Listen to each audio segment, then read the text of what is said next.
Teacher support नावासमोरील सबस्क्राईबवर click करा आणि त्यानंतर समोर एक बेल दिसेल त्यावर सुद्धा क्लिक करा, जेणेकरून या चॅनलवरचे सर्व नवनवीन व्हिडिओ तुम्हाला सर्वात अगोदर बघायला मिळतील। धन्यवाद। नमस्कार मित्रांनो, परत आपणा सर्वांचे स्वागत आहे।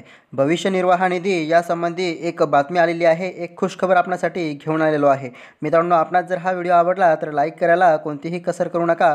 मागील व्हिडिओप्रमाणे या व्हिडिओला सुद्धा लाईक करा आणि त्याचबरोबर आपण जर चॅनलवर नवीन असाल तर अशा प्रकारचे व्हिडिओ पाहण्यासाठी चॅनलला सबस्क्राईब करायला विसरू नका। तर चला व्हिडिओला सुरुवात करूया। तर मित्रांनो, कशा प्रकारे बातमी आलेली आहे याविषयी आपण सविस्तर जाणून घेऊया।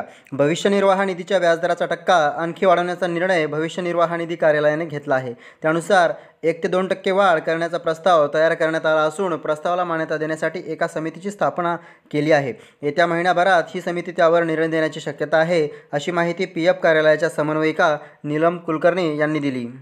तर पुढे सविस्तर बातमी बघूया। देशभरातील शासकीय, निमशासकीय, स्थानिक स्वराज्य संस्था, खाजगी संस्था आणि आस्थापना यातील कामगारांना त्यांच्या सेवानिवृत्तीनंतर अथवा काम सोडल्यानंतर आर्थिक लाभ व्हावा यासाठी केंद्र शासनाच्या वतीने विशेष योजना लागू करण्यात आली आहे। याच्या माध्यमातून प्रत्येक कामगारांना भविष्य निर्वाह निधी दरमहा जमा करणे बंधनकारक आहे। त्यानुसार संबंधित कामगाराच्या पगारातून ठराविक रक्कम कपात करून तसेच कंपनी अथवा कार्यालयाच्या मालकाने तेवढीच रक्कम त्याच्या खात्यावर जमा करणे बंधनकारक आहे। ही रक्कम भविष्य निर्वाह निधीच्या कार्यालयात जमा केल्यानंतर त्याच्यावर सध्याच्या परिस्थितीत 8% व्याज देण्यात येत आहे।